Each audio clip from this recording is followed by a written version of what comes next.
할렐루야. 할렐루야. 인사하십시다. 잘 오셨습니다. 최고의 복된 자리에 오셨습니다. 최고의 은혜 자리에 오셨습니다. 진정으로 이 시간, 이 자리가 가장 복되고 아름다운 시간인 줄로 굳게 믿으시기 바랍니다. 미국 그 침례교 가운데에 최초로 파송한 선교사가 아도니람 저드슨이라는 분입니다. 그 당시에는 버마라고 했는데 미얀마지요. 버마의 선교사로 이 파송을 했습니다. 미국이 기독교를 국교로 하면서 첫 선교사를 보내는 데는 굉장한 축복이 있었고 열광을 했습니다. 우리가 정말 그 선교사를 보내서 복음을 이제 세계에 전하게 되었다고 하는 이 긍지, 이 기쁨, 이 감사가 가슴 속에 충만하게 넘치게 된 것이죠. 그래서 이제 파송을 하고 난 다음에 이 선교사가 30년 동안 버마에 가가지고 복음을 전하다가 30년 만에 돌아옵니다. 30년 만에 돌아오니까 그 교인들, 그 침례교인데 미국에는 침례교가 강합니다. 아주 보수적인 교회인데 그 교인들이 얼마나 좋아했는지 첫 선교사가 가서 선교를 하고 30년 만에 돌아왔으니까 온 성도님들이 막 그냥 열광을 한 거죠. 야, 우리 선교사님 30년 선교했는 거 선교 보고를 하는 시간인데 얼마나 좋겠느냐, 얼마나 기쁘냐, 얼마나 감사하냐 그러면서 그야말로 막 결석하던 성도님들까지 다 나오셔서 환영을 한 거죠. 그래서 기대를 합니다. 기대를 하는데 그 교회 목사님이 그날 강구를 하실 때에 선교 보고하겠습니다 하면서 시간을 정해줬어요. 30분 정도만 선교 보고를 요약해서 해주시면 감사하겠습니다. 그렇게 해서 이제 선교사님이 보고하러 나오셨어요. 그 보고하러 나오셨는데, 근데 이 선교사님이 선교 보고를 하지 않고 계속 십자가를 말씀하시더라는 거죠. 맞습니다. 우리 주님께서 우리를 위하여 피 흘리셨고 십자가를 지셨고 그 은혜로 우리가 구원을 받았고 용서함을 얻었다. 이거를 30분 가운데 20분 동안 계속 그 설교를 하시는 거예요. 보고를 하지 않고. 그러다가 마지막에 10분 동안 이제 선교 보고를 하게 됩니다.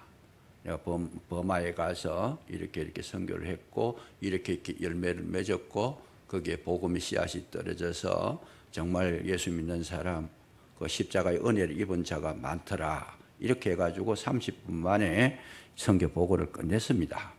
근데 문제는 뭐냐 하면 그렇게 해서 선교 보고를 끝냈는데 성도님들이 이제 문제가 생긴 거예요. 어떤 문제가 생겼느냐. 거기에 보면 그 선교사님의 친구들도 그 교회에 있고 잘 아는 분들도 있고 과거에 신앙생활을 하시던 분들, 동기들도 있고 많이 있는데 전부 다 찾아와서 하는 이야기가 첫 마디가 뭐냐 그러면 실망했다는 거예요. 실망했다. 아니 선교 보고를 하러 갔으면 선교지에서 어떻게 활동했는지를 상세하게 전해주면 우리가 은혜가 되고 감동이 될 텐데 아니 십자가의 그 이야기 그거를 우리 교회 목사님도 지금 계속 그 설교하고 계시는데 왜 그 얘기를 그 아까운 시간에 하느냐. 10분 동안 선교 보고 했는 건 너무 미흡하다는 얘기예요. 자네 보고 너무 신방했다. 그렇게 이야기를 하게 되니까 이분이 다 듣고 있었어요. 그걸 다 듣고 있다가 답변을 합니다. 답변하는데 뭐라고 답변하는가 하면 이 세상 가운데 가장 귀한 것이 뭐겠는가? 가장 경이로운 것이 뭐겠는가?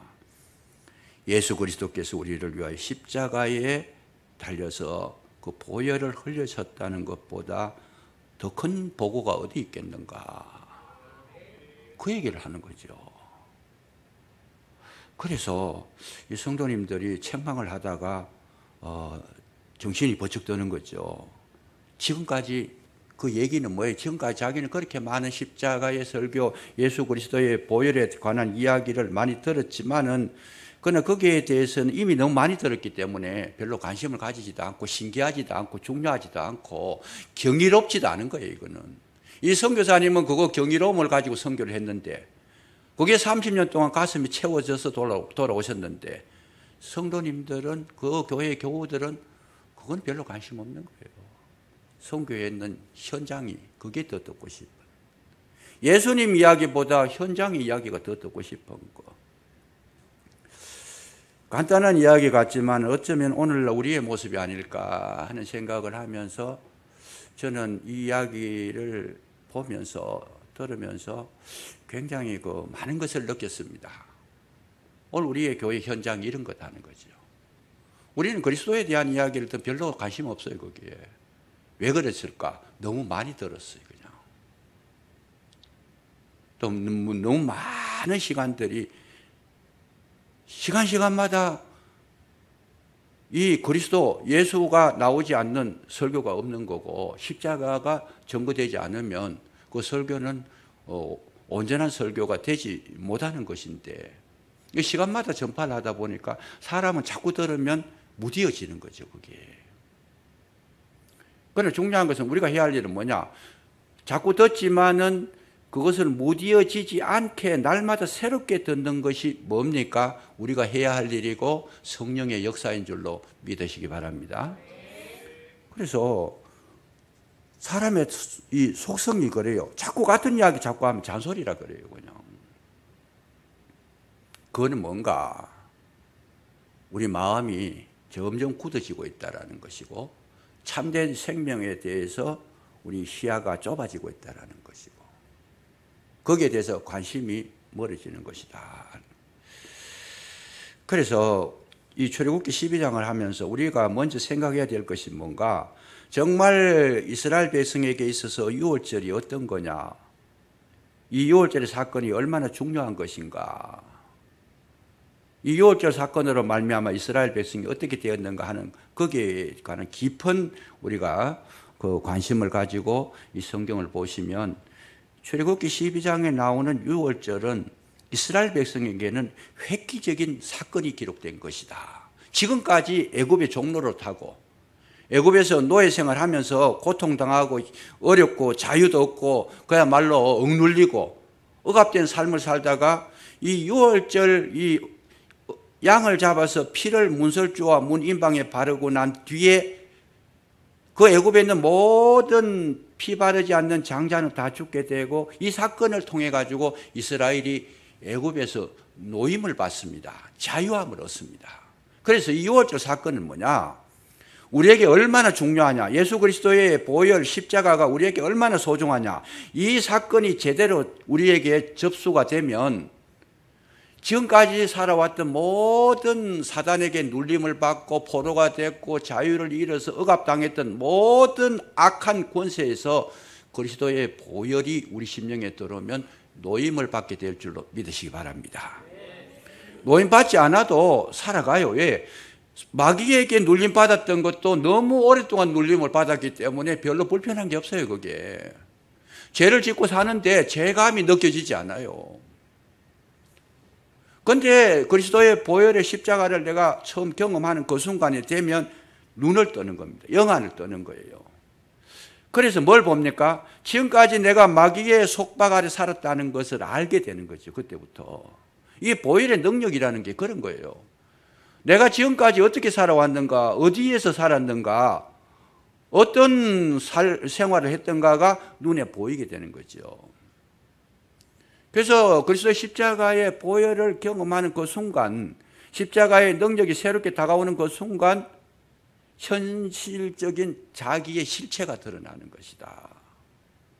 그래서 이것이 날마다 경험하는 거예요. 날마다. 그러니까 조금 전까지만 해도 이거를 깨닫지 못했을 때 조금 전까지만 해도 뭘로 살았어요? 세상적인 방법으로 살았지만은 보혈을 십자가의 능력이 내 속에 들어오게 되니까 그것이 문제가 있음을 발견하게 됩니다. 그러면서 내 마음을 새롭게 하고 변화를 시켜서 주님께서 기뻐하시는 쪽으로 내가 결단하게 되고 그 길로 나가게 되는데 그러면 거기에 뭐가 있어요? 하나님이 주시는 자유와 기쁨과 평강과 정말 마음속에 놀라우신 은혜가 임하게 되는 줄로 믿으시기 바랍니다. 익숙되어진 자유가 아니고 새로운 자유. 하나님께서 내게 내려주신 그 자유 속에 살아가는 자가 진정한 복된 자라는 거죠. 마귀 밑에 끌려가 살면서도 그거를 오히려 잘못된 것이라, 문제가 있는 것이라, 생명을 잃어가는 것이라 생각하지 않고 그것을 오히려 즐기고 기뻐하고 즐거워한다라면 그건 정말 말할 수 없는 그런 어떤 위험한 위치에 놓여 있다라는 거죠. 마귀가 시키는 대로 다 살아가면서도 그걸 모르고 있고, 그것이 좋다고 하니까, 또 그걸 더 따라가니까. 근데 본인은 그것이 얼마나 위험하고 얼마나 비극적인 것인지를 알지를 못하면서 즐기면서 노래하면서 따라가더라. 그랬을 때에 여러분 영안이 열려지게 되면 얼마나 그것이 고통스러운지를 알게 되는 순간, 예배를 통해서, 말씀을 통해서, 성령의 역사하심을 통해서 이 사실이 내게 보여진다라면 그분은 최고의 복을 받은 줄로 믿으시기 바랍니다. 그래서 우리가 예를 들면 이런 거예요. 육신이 죽으면 뭐가 안 보여요? 세상이 안 보이는 거예요. 죽으면 세상의 소리를 듣기지 않아요. 그 육신이 딱 죽고 나면 세상과 관계가 끊어지는 거죠. 아무것도 모르는 거예요. 근데 육신이 살아있으면 뭐예요? 육신적인 것을 보고 육신적인 것을 따라가고 육신적인 것을 좋아하고 육신적인 것에서 행복을 느낀다는 거예요.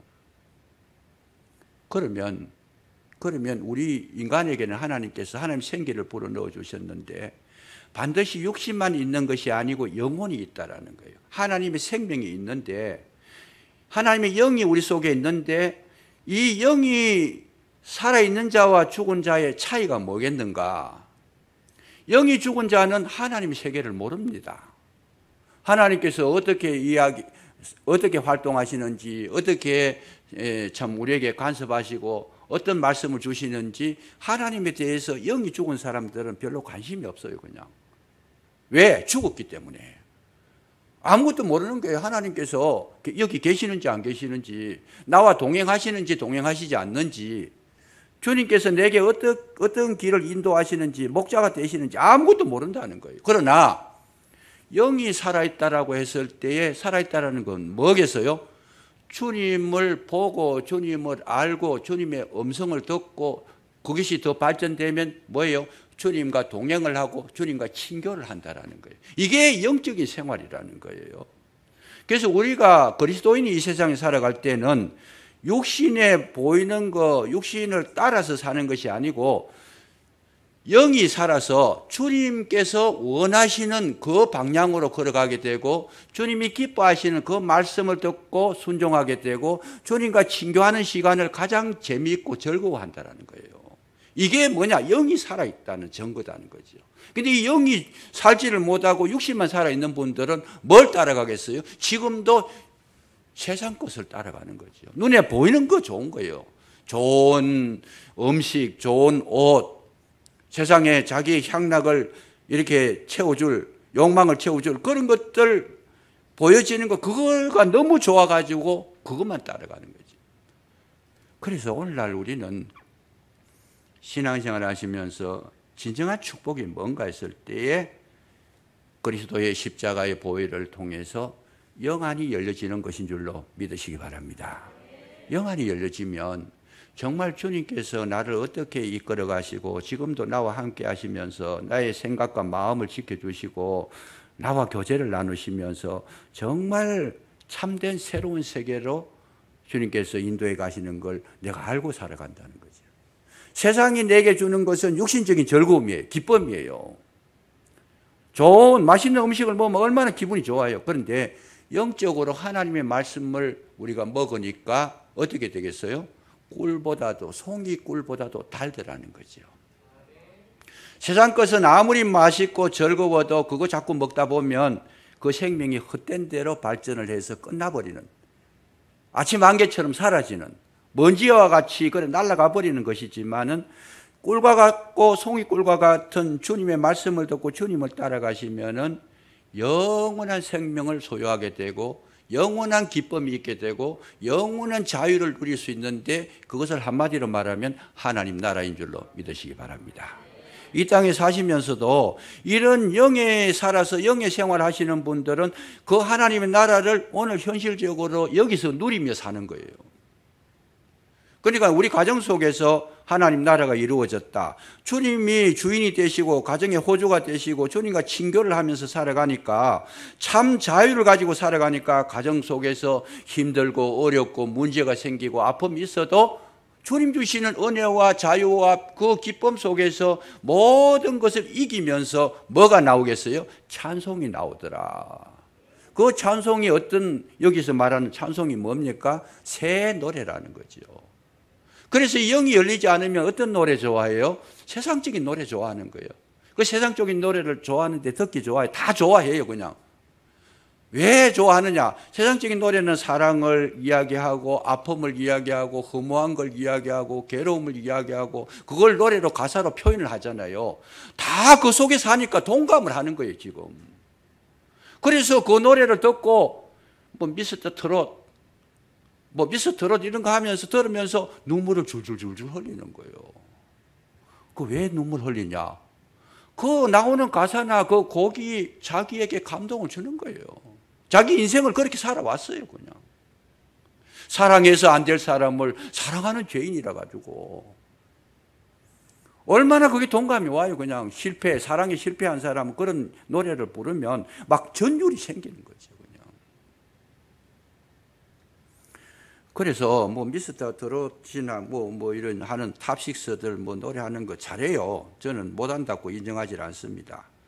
음악을 잘하는 건 축복이에요. 그런데 놀라운 거는 사단이 음악을 가지고 사람을 무너뜨리고 있다는 거. 이런 깊은 세계를 모를 때에는 그 속에 깊이 빠져들어갑니다. 그래서 노래 가사를 따라서 노래 부르다가 노래 가사처럼 이 세상을 떠난 사람이 우리나라에도 수도 없이 많다는 거예요. 그런 사람. 낙엽 따라 가버린 사람. 진짜 낙엽 따라 가본 사람. 산장의 여인. 병이 걸려가 산장의 여인 노래 많이 부르다가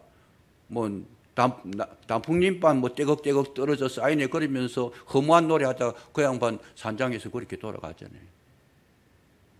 그 사망의 권세를 벗어내지 못하고 그 속에서 같이 즐기며 같이 느끼며 같이 감동받고 같이 울고 같이 이렇게 생활하면서 마귀가 끌고 가는 줄도 모르고 끌려가면서 거기에 만끽을 하고 있다는 거예요. 그러니까 저도 그 노래를 듣습니다. 들으면서 마지막 남는 결론이 뭐냐? 마음이 너무 안타까운 거죠. 얼마나 인생들이 많이 괴로워하는가를 알아요.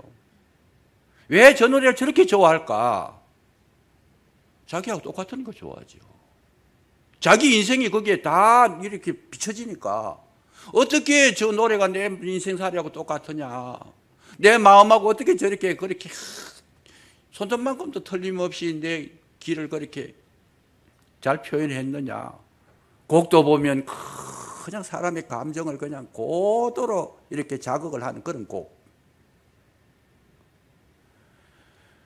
오늘 우리가 살아가는 이 시대를 분별하지 못하게 되면 그런 데 이끌려가는 거죠. 마귀가 그걸 이용하고 있어요. 음악에 빠진 분들은 음악 그게 최고인 줄 알아요, 그냥. 그 속에 심취에 들어가면 다른 거 아무것도 안 보여요, 그냥. 거기에 감동받고 거기에 인생이 그러는 거예요. 살고 죽고. 그러나 그 인생의 결과는 비극 좋아하다가 비극적으로 인생이 끝나고 허무한 거 좋아하다가 허무하게 인생이 끝나버리고 눈물로 그 노래 부르던 사람 눈물 흘림이 거기로 가는 거예요, 그냥. 오늘 우리 삶에 있어서 마귀는 우리 사람을 너무 잘 압니다. 너무 잘 알아서 뭘로 가지고 넘길 수 있겠는가? 음악이라는, 왜? 루시퍼라고 하는 것은 하나님 제일 가까이에서 음악으로 하나님을 찬양했던 그런 사역을 감당했던 무리가 루시퍼예요. 그러니까 사람들에게 와가지고 사람을 무너뜨리는 것이 뭔지를 알고 있어요. 그 음악적인 요소를 가지고 사람을 감동을 시키고 허무하게 하고 마음을 다운시키고 그냥 슬퍼하게 하고 동감하게 하고 그냥 묶어서 한 묶음으로 같이 가자는 얘기잖아요, 지금. 나만 그 길 가는 게 아니고 그 감동을 줘가지고 그 감동의 테두리 안에 들어와서 우리 공동체로 같이 지옥 가자. 그런 거잖아요. 그리스도의 보혈이 얼마나 중요하냐. 이걸 알게 한다는 거예요. 이걸 알게 한다. 그래서 여러분, 우리 성도님들께서 부르는 노래는 세상의 노래가 아니고 새 노래인 줄로 믿으시기 바랍니다. 영안이 열려지면 하나님의 생명 있는 영광을 올리는 거룩한, 정말 우리의 마음을, 새 마음을 가지게 하는, 영혼을 간직할 수 있는, 산소망을 가지게 하는 그런 노래가 바로 우리가 부르는 찬송가요, 시편이요, 우리 마음속에 우러나는 은혜의 증거들, 이런 것들이 계속 우리가 삶 속에서 반복되어지면 이미 이분은 이 땅에 살고 있지만은 뭘 살아요? 하나님 나라를 누리며 사는 것이라는 거죠. 그래서 이런 찬송을 많이 부르고 보혈의 찬송을 많이 부르고 십자가의 능력에 증거하는 십자가의 찬송을 많이 부르고 은혜의 찬송을 부르면 누가 제일 겁을 내겠어요? 마귀가 겁을 내는 거예요. 여러분, 아무 내가 능력이 없어도 귀신 들린 사람 앞에 앉혀놓고 보혈의 찬송 한 몇 시간만 불러보세요. 마귀가 기절을 하고 도망가 버리는 거죠. 왜요? 내 능력이 아니고 그 속에 십자가의 능력, 그리스도의 보혈이 증거가 되면 마귀는 전혀 그 사람을 어떻게 해볼 도리가 없는 거죠. 한번 실험해 보세요. 누가 귀신 들린 사람이 있거든. 앉혀놓고 중간에 앉혀놓고 한 서너 분이 앉아가지고 한 3시간만 찬송가 불러봐요. 그냥 기절하고 놀라서 도망가 버립니다. 우리의 마음이 굉장히 다운됐을 때 세상 노래 불러가 위로받지 말고 찬송가를 부르고 은혜의 복음의 그런 말씀을 우리가 듣고 우리 마음속에 새 노래가 일어나면 그 어둠의 세력이 여러분 떠나갈 줄로 믿으시기 바랍니다. 실망했던 마음이 소망을 가지게 되는 거고, 약했던 마음이 강하게 되는 것이고, 정말 인간적으로 괴로워했던 그런 괴로움들이 주님 주시는 기쁨으로 말미암아 밀려가게 되고, 어둠의 요소가 주님의 빛을 받으면 물러가게 될 줄로 믿으시기 바랍니다. 우리가 이런 걸 해야 되는데 이런 걸 하지 않고 자꾸 세상 속에 빠져들어가니까 나중에 그거 익숙해져 가지고 하나님의 말씀을 듣고 성경에 이 찬송을 부르는 것도 서먹서먹해요. 그냥 어느 안 불러가지고. 그런데 여행가를 부르면 그렇게 재미있는데 찬송가 부르면 안 돼요. 또 찬송가 조금 이제 교회 안에서도 찬송가는 또 별 재미없는데 복음송은 재미있는 분이 또 있어요. 왜 그럴까?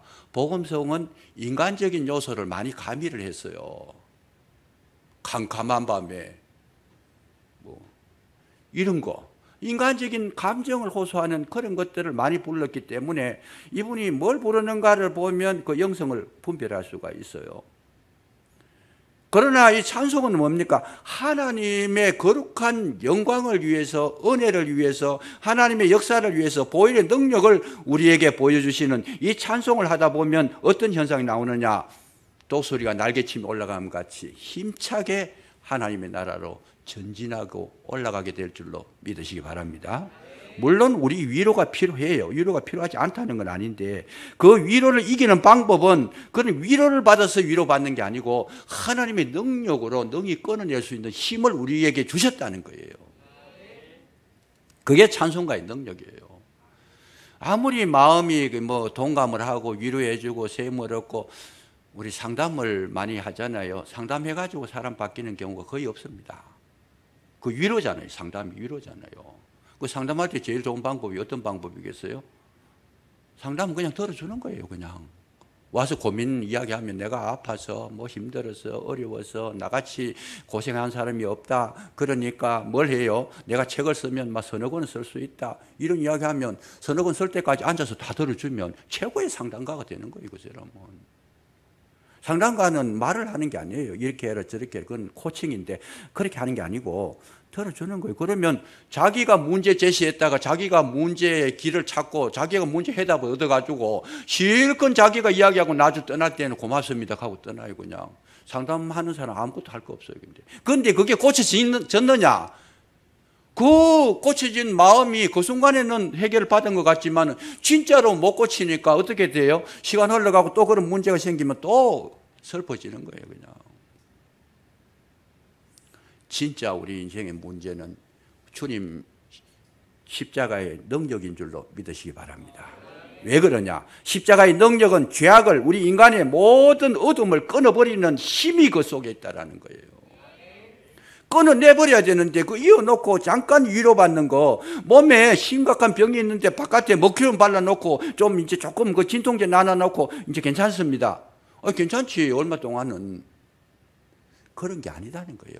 우리의 신앙은 근본적인 문제를 해결하는 것이고, 우리 십자가의 능력은 우리의 모든 삶의 근원적인 본질적인 문제를 해결하는 것인데, 십자가 아래에 있게 되면 세상의 문제가 해결되고 끊어지고 그 문제에서 노인받게 될 줄로 믿으시기 바랍니다.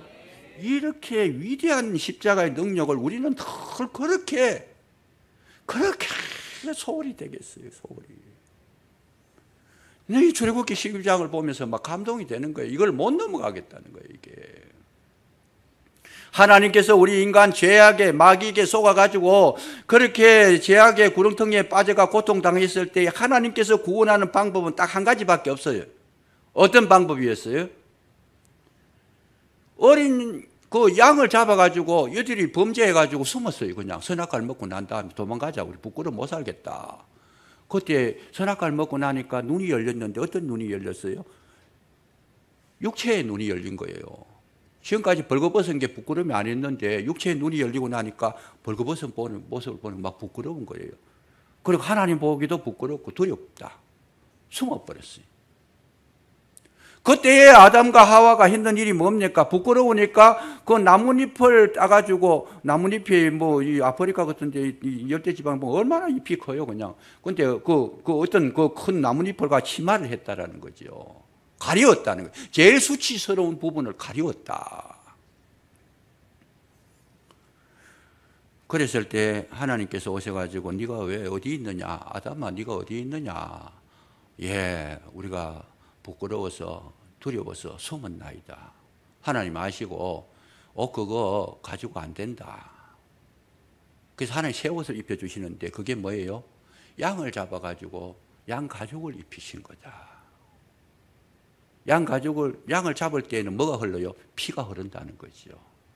그 어린 양이 누구예요? 장차 오실 예수 그리스도를 상징한 것인데, 나뭇잎으로 이 자기 수치를 가린다는 것은 오늘날에도 어떻게 적용이 되느냐? 나뭇잎으로 수치를 가리는 것은 인간적인 교양이나 윤리나 철학이냐 도덕이냐 인간적으로 이런 참 인간미를 가지고 사는 것이냐, 이런 것 전부 인간적인 요소에서 나오는 그런 어떤 인본주의적인 그런 어떤 수단들은 전부 나뭇잎이에요. 그런데 그건 시간 지나가 말라버려요. 아무리 인간적으로 훌륭한 도덕성을 가져도 그거는 어느 때 영혼을 구원하지는 못하는 그 삶을 유지시켜 줄 수는 있지만은, 오늘날 우리의 많은 종교들이 불교에도 좋게 잘 살아라 그래요. 불교에 가보면 좋은 이야기 다 해요, 그냥. 그러나 그게 문제는 뭡니까? 사람의 노력으로, 사람의 힘으로, 사람의 이성으로, 사람의 어떤 도리를 가지고 수치를 가리려고 하니까 우선은 가려워졌지만은 시간 지나가고 햇빛이 내리쬐고 그러니까 이게 그냥 낡아버리고 시들어버리고 이것이 그냥 녹아버리니까 없어져 버리잖아요. 이거 가지고는 인간의 모든 죄악의 문제를 해결할 수 없다라고 파악했던 하나님께서 양을 잡아가지고 가죽옷을 지어 입히시는데, 그 가죽옷은 뭘 상징하느냐? 우리의 인간의 모든 수치와 더러움과 죄악을 그리스도의 보혈로만 해결할 수 있다는 것을 암시하신 줄로 믿으시기 바랍니다. 처음부터 이렇게 계획을 잡으시고 이 6월절 내용을 들어보면 6월절에 일어났던 그 내용 그대로가 예수님 십자가에 달린 것을 먼저 말씀해 주신 거예요. 보혈만이 가능하다는 것을 그렇게 상시하게 그렇게 드라마로 해가지고 완전히 그냥 연출을 해가지고 보여주신 구약 사람들에게는 이렇게 보여줘야 돼요. 왜? 아직까지 영안이 어두우니까. 그런데 우리 신약에 와서는 우리는 말씀 들으면 금방 알아야 되죠. 그래서 가죽옷을 쥐어 입으셨는데 거기에 희생된 양이 어린 양인데 예수 그리스도다. 십자가의 보혈이다. 그런데 마지막에 우리가 주님 앞에 올라갈 때에 구원받는 장면이 계시록에 기록이 되어져 있어요. 계시록에 보면 14만 4천 명이 정말 하나님의 그 구원을 받은 무리들이 모여 있는데 그 14만 4천 명이라는 것은 14만 4천 명만이 아니에요. 그건 하나님의 은혜를 입은 모든 흰옷을 입은 무리다. 그래서 계시록에 보면 이 14만 4천 명에 대해 가지고 얼마나 중요한지 7장에도 기록하고 14장에도 기록하고 두 번이나 기록하는 거예요. 그런데 거기에서 제일 중요한 게 뭐냐? 7장 14절에 보시면 이는 이 무리 14만 4천 명이 나왔을 때 문선명이 아니 뭡니까? 그 신천지에서 이만희가 말하는 14만 4천 명이 아니고 이 환란에서 나오는 큰 무리라는 거예요. 큰 무리인데 이 무리의 특징이 뭐냐? 이들은 어린 양의 피에 그 옷을 씻어서 희게 했다라는 거예요. 그러니까 우리의 구원은 어디서 오느냐? 오직 예수 그리스도의 보혈로 우리 위에 죄악을 씻은 자만이 14만 4천 명, 큰 무리에 그 죄악의 옷을 피로 씻는데 그 씻음 받은 자만 영원한 세계의 생명을 얻을 수 있다라고 그렇게 가르쳐 준 것이죠.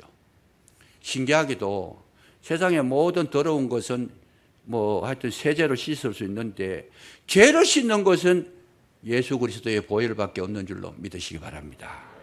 예수 그리스도의 피밖에 없는 거예요.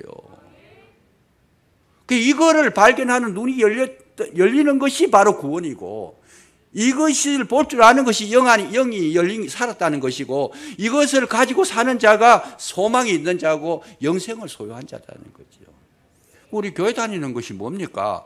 교회 다니는 게 아니고 이 그리스도의 피로 우리의 모든 걸 씻어낸 자가 참 생명을 얻은 자인 줄로 믿으시기 바랍니다. 종교 생활을 가지고는 안 되는 거예요. 모아까 이프로 안 되는 거예요. 오직 보혈만이 가능하다라는 것, 이걸 성경은 우리에게 가르쳐 주시다는 거죠. 그래서 마틴 루터가 그런 이야기를 합니다. 성경을 한번 짜보라 그래요. 빨래 짜듯이 한번 짜보면 피가 흐를 것이다.